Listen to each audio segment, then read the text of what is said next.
Hello everyone and welcome to the live Q&A with me, Professor Michael Scott. It is the 16th of March. Time is flying by. Spring is in the air. We're getting all the kind of bulbs starting to spring up out of the ground in our garden. Hope the same with you wherever you are in the world. And thank you so much for taking this time, this half hour, to leave the realities of the modern world behind us for a brief moment and delve into the joys of the ancient world. And I'm coming to you today with, unusually, I don't know if I've ever done a Q&A before with my glasses on rather than my contact lenses. I'm as blind as a bat, short-sighted. But I'm doing so because, in fact, our first question is about glasses. And so I was inspired to put my glasses on today rather than pop my contact lenses in. And the question comes from Elizabeth Henriksen, which is this: how did they cope with bad eyesight in ancient times? Did they have glasses? This is a really interesting question, Elizabeth, and there you go. Got me thinking for a day kind of with my glasses on as a result, and just thinking how much I'm indebted to the fact that today we have glasses and contact lenses to be able to solve the problems of short and long sightedness, amongst many other things. But glasses were not available to the ancient Greeks and Romans. In fact, glasses really don't come into use until the sort of 13th century and onwards, when they started with, in fact, sort of rock crystal that they were cutting into concave shapes and then sort of like attaching with kind of rods like magnifying glasses across your nose bridge and then sort of tying it round your ears. But before glasses came about, what were the options? Because we know that people were short-sighted and long-sighted and had all sorts of eyesight problems in antiquity, and what as a result could be done for them, if anything. Afternoon everyone. Hello Lorraine, hello Sarah, hello Paul Caroline, hello everyone. Thank you so much indeed for tuning in and joining us. And we're talking about glasses, and what did they do were about ancient problems of ancient eyesight in the ancient, problems of bad eyesight, I should say, in the ancient world. So we have ancient authors complaining that they had got so old that they were no longer able to read for themselves and had instead to rely on their slaves to read for them. So this is kind of old age creeping up on us, as it does with so many, causing difficulties with reading fine print or with scrolls. And of course, if you were a rich Roman with lots of slaves around, or indeed a rich Greek, you could turn to your slaves to perhaps read everything you needed for you. And that would be one way of coping, of course, if you had problems, not just because of old age, but during your life. If you had people who could do lots of things for you, then that would be one way around it. Hello, Chantal. Hello, Elizabeth. Elizabeth, we are answering your question about bad eyesight in antiquity. But we also know that people in the ancient Greek and Roman world did try to utilize some kind of objects to help correct their eyesight problems. Oh no, Helen, you're in a soggy Cumbria. Patricia, hello. Sarah, how are you? Using someone else's eyes. Rich for the slaves, even better, a tutor for reading. There we go. Might be one way of doing it. But we know that, for example, Nero seems to have suffered from some kind of probably short-sightedness. And as a result, he was famed for actually watching gladiator fights in the arena through an emerald. Now, obviously, we can't all afford an emerald to be able to kind of correct our eyesight issues, and it's a rather expensive way of doing it. And some people argue he was doing this because actually the green of the emerald was kind of allowing him to take away the sun's glare, giving him a nice green tint to his vision.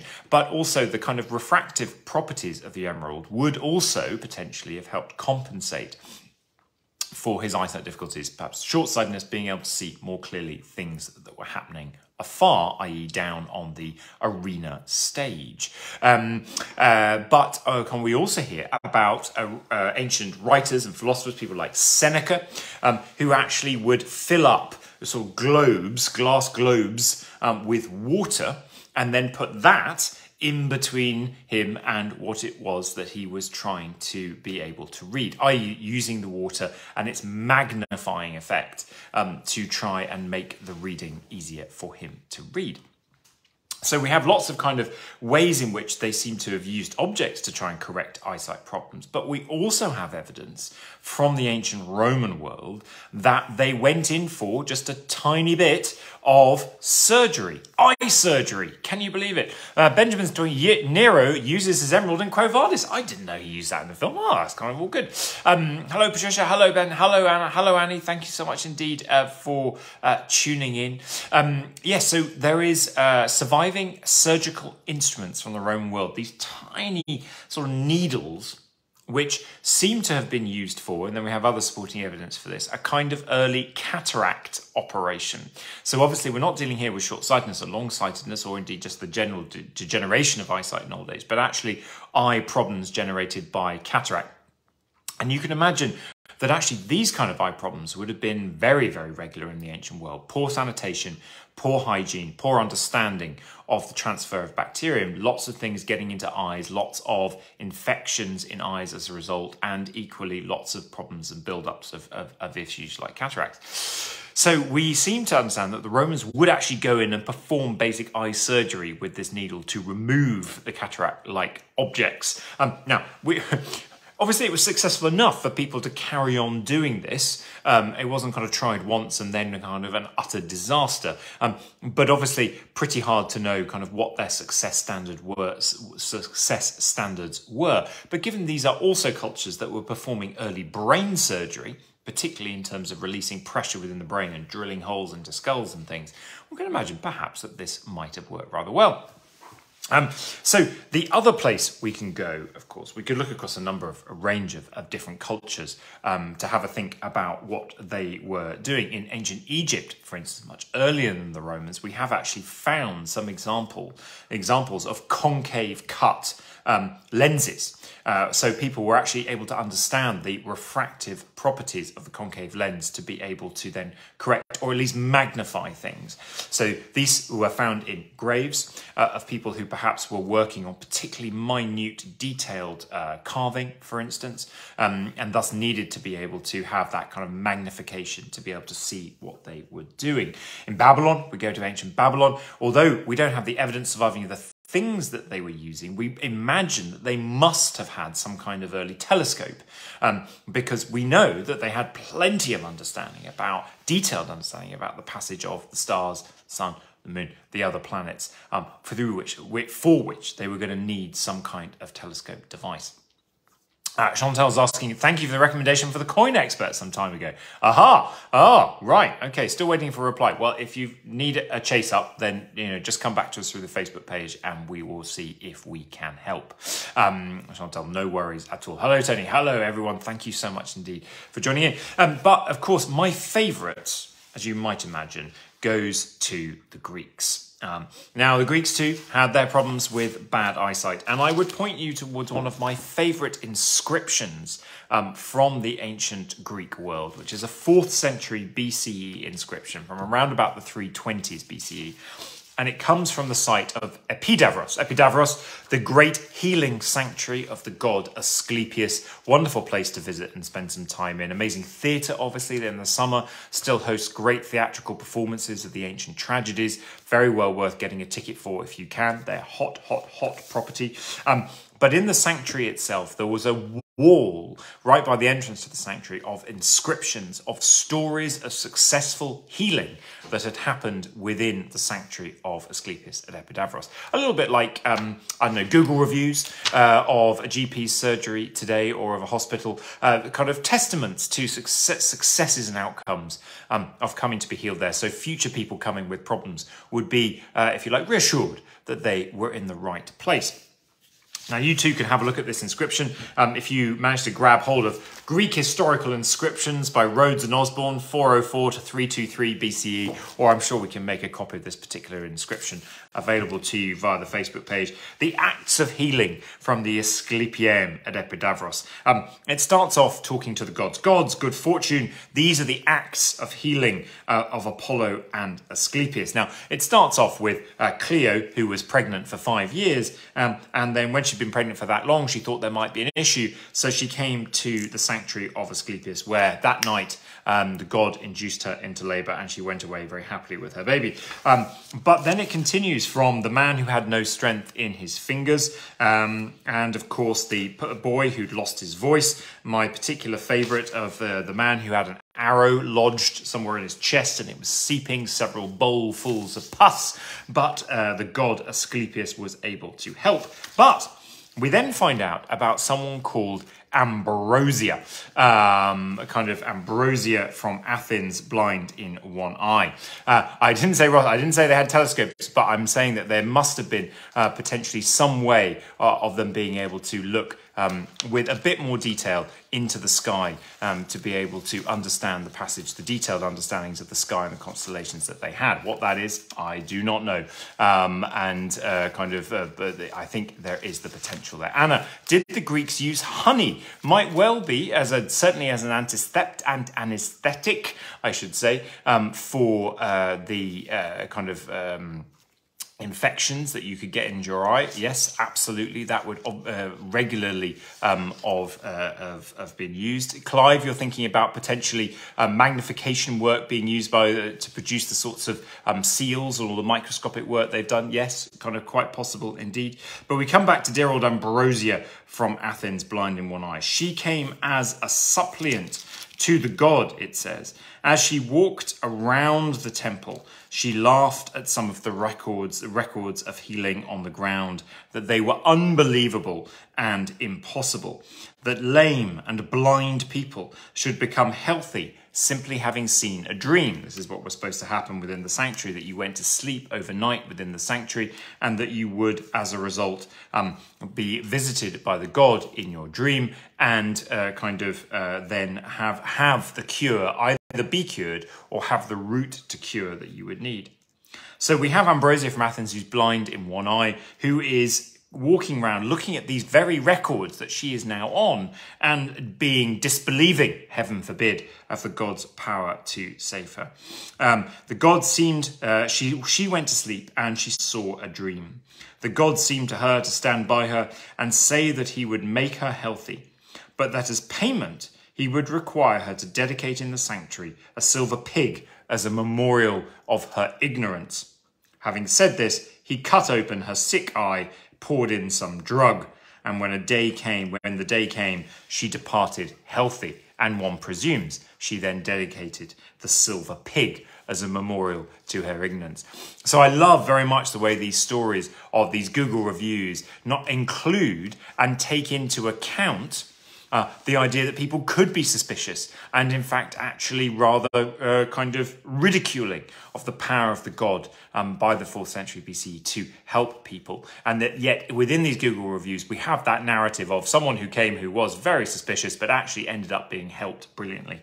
And the god, of course, demands that silver pig, quite an expensive gift from her in return for having cut open her sick eye. So this was a dream in which actually she had surgery performed upon her. Now, we're lost as to what the reality of what went on in the abaton, the sleeping place within the sanctuary of Asclepius. Was it that they were all drugged into some kind of deep sleep? They were put to sleep effectively, and then the doctors, or rather the priests of Asclepius, were going around doing minor surgeries?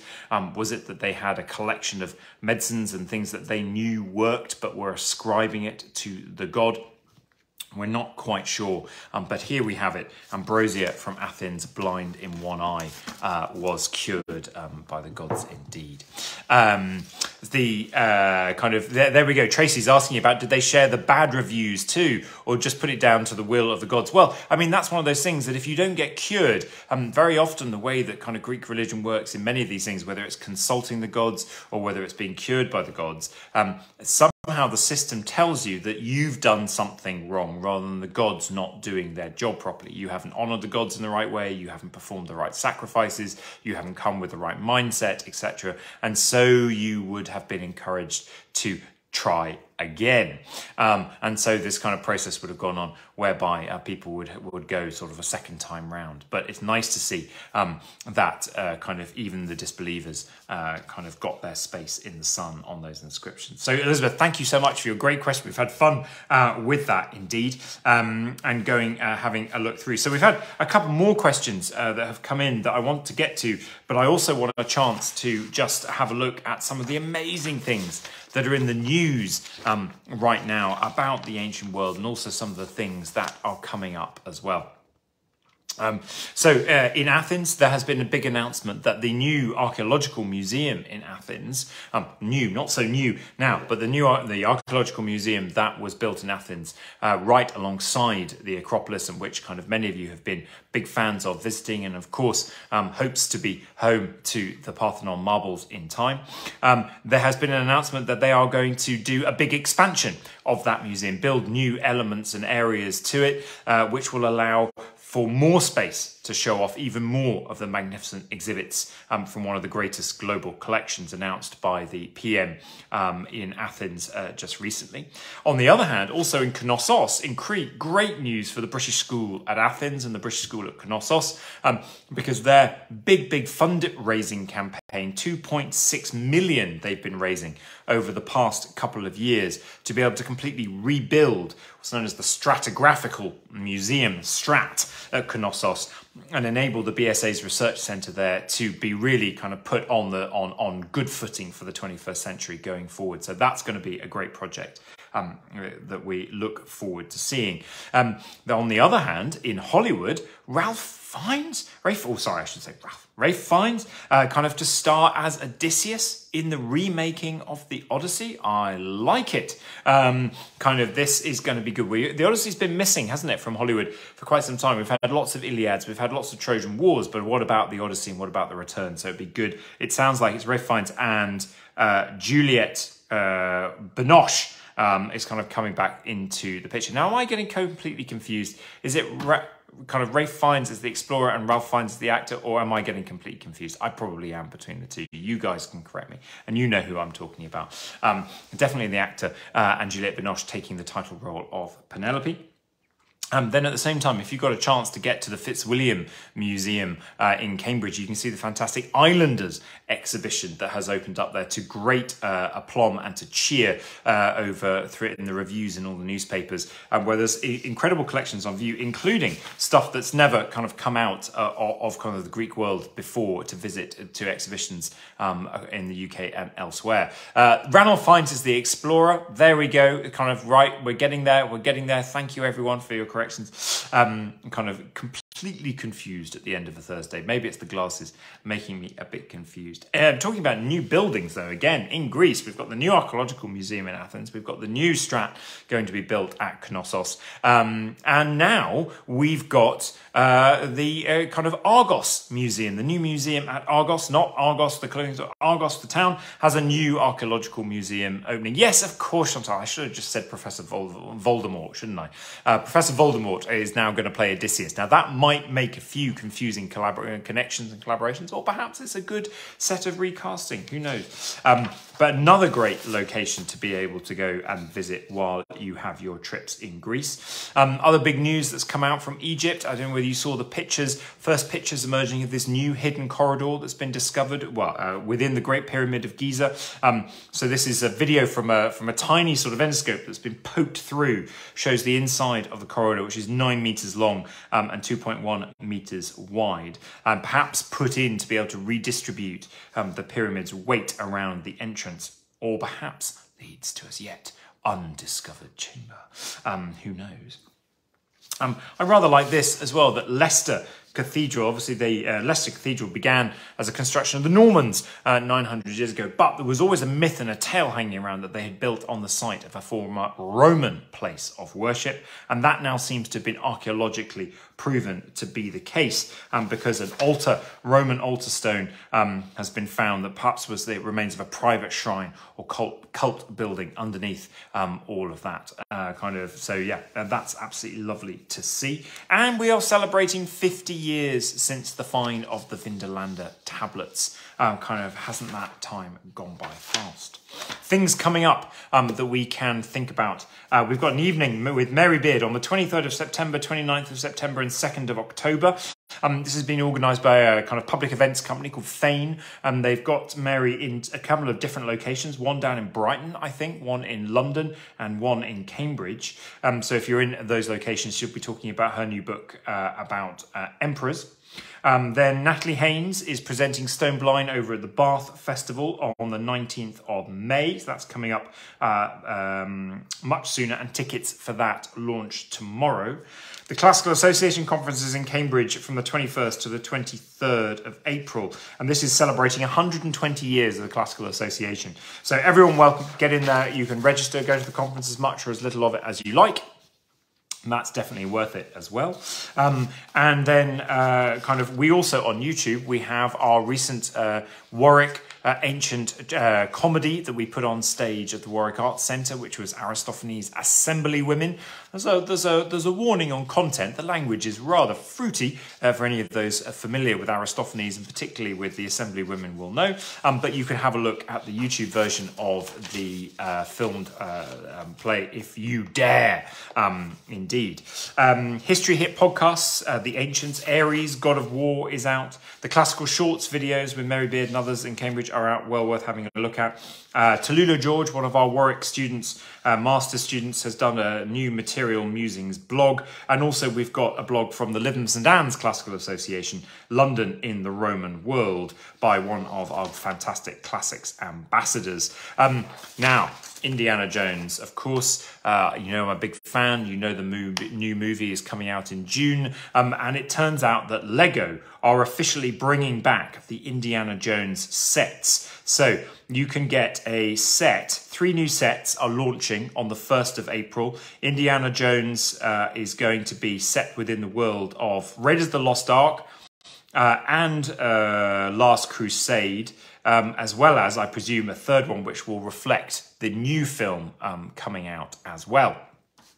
So that is all very exciting news. Now, you're asking about, Helen's been off to see the Knossos exhibition in Oxford in May. Good news. Patricia and Sarah Louise, you're asking about the Hay Festival. Yes, this has now been confirmed. And if you are a friend of Hay, ticket buying has now launched.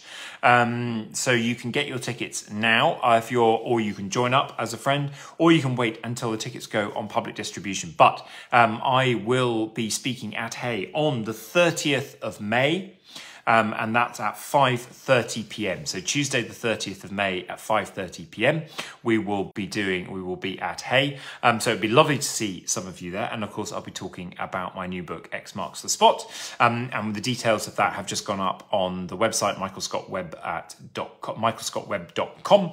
And we've also put it up on the Facebook page as an event as well. And where I'm appearing at other literary festivals over the summer, we'll be putting those up as soon as the final details are confirmed. So for instance, we know I'll be at Chalk Valley History Festival on the 26th of June in the afternoon, but I don't think tickets have gone on sale for that yet. And also a number of other locations around the country through the summer and into September, indeed October and November. Tracy says, Hay tickets are out tomorrow for the mere mortals who are not friends of Hay. Okay, thanks Tracy, indeed. Brilliant. And Claire, thanks very much for putting the link to the Hay details there. So very much hope to see you there if you can make it. And I'll keep you a little bit in suspense about what I'm talking about in relation to the book, but hopefully you will enjoy it.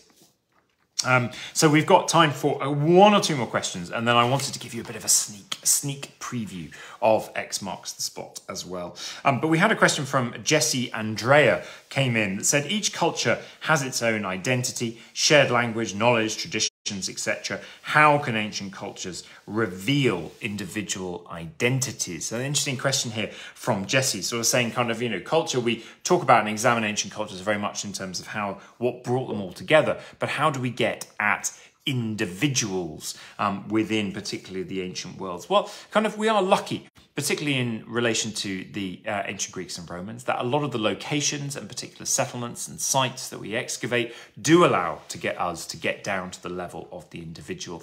And I'm thinking not about just famous places like Pompeii and Herculaneum, where we can be in people's homes, individuals' homes, and see their individual choices in terms of the decoration that they had on the wall, particular furniture that they used. But we can also see that through inscriptions written on texts, written on stone and other objects all around the ancient world, where they are actually written by individuals, and it's their view and their response and their idea. We can hear about individuals like we did from those healing inscriptions at the Asclepiae and Epidavros as well. Dear old Ambrosia of Athens, who was ridiculing the god. But then also from inscriptions, we get down into graffitos as well. Graffiti, not art sense of graffiti, but graffitos with more scratched individual messages. And I'm thinking perhaps there of, famously at Nemea, in the tunnel that leads through to the athletic stadium at Nemea. That tunnel is completely covered with graffiti from individual athletes waiting in the tunnel to emerge onto the stage and to compete for victory at Nemea. And it's all their final thoughts and ideas before they go out for their moment of potential glory. The curse tablets at Bath, Elizabeth St. Clair, absolutely brilliant idea. And all the curses that we found from across the ancient world, where we see other people, individuals trying to either get one over on other people or get revenge on other people or protect themselves from other individual people. And even then, if we think about the oracular tablets from Dodona, for instance, where we have individuals, just normal everyday individuals, asking their questions of the oracle at Dodona, like, shall I sell my sheep? How best do I protect my daughter's chastity? How should I get married? Should I undertake this business adventure? All of these sorts of questions are written for us because of the process of consulting the oracle at Dodona. You had to write your text onto a tablet and then bury it in the sanctuary. So we have these kinds of individual questions, these individual insights, and really the worry about business and journey, travel, are the two things alongside life decisions really come through as the biggest concerns that people were coming to the oracle about there. Clive's mentioned the Vindolanda letters, absolutely another moment where we can get in really up close and personal, to have these moments of clarity of individuals within the ancient world. So thinking about, the wives of all those camp commandants that are inviting each other to their birthday parties, etc. And also, of course, the idea, some of my favorites are the soldiers that were posted at Vindolanda, writing back going God, it's cold here, God, it's wet. There's no good beer. I think one Belgian soldier has famously written, there's no good beer here. Can I get some extra woolly warm clothing sent, please?